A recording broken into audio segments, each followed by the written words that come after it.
লাইফের একটা কঠিন সত্যি কি জানেন, আপনি যতই পারফেক্ট প্ল্যানিং করেন না কেন, লাইফ কিন্তু সবসময় আপনার প্ল্যান অনুযায়ী চলবে না। সে আচমকা আপনার জীবনে যেমন ভালো কিছু এনে দেবে, ঠিক আচমকা আপনার জীবনে অনেক খারাপ পরিস্থিতিও এনে দিতে হবে। তাই আপনি আপনার মাইন্ডসেটকে সবসময় শুধু ভালোর জন্য প্রস্তুত না রেখে খারাপের জন্য প্রস্তুত রাখুন।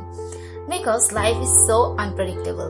তাই আপনার সব পরিস্থিতির জন্য নিজেকে প্রস্তুত রাখতে হবে। লাইফে যদি আপনি শত পরিশ্রম করে যাচ্ছেন, শত ভালো প্ল্যানিংও করে যাচ্ছেন, কিন্তু যদি কোনো খারাপ পরিস্থিতি চলে আসে, তখন ঘাবড়ে যাবেন না যেন। বিখ্যাত মার্শাল আর্টিস্ট ব্রুসলির একটা উক্তি আছে, বি ওয়াটার মাই ফ্রেন্ড। হ্যাঁ, নিজেকে পানির মতো করুন।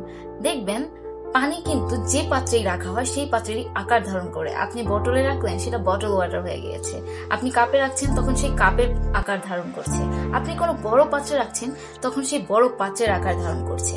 আপনি জীবনে ঠিক সেই পানির মতন রাখুন, ফর্মলেস শেপলেস। লাইফে যে পরিস্থিতি আসুক না কেন, নিজেকে খাপ খাওয়ানোর জন্য মেন্টালি এমন ভাবে প্রিপেয়ার থাকুন। So empty your mind, be formless, be shapeless like water. Bye bye. Take care.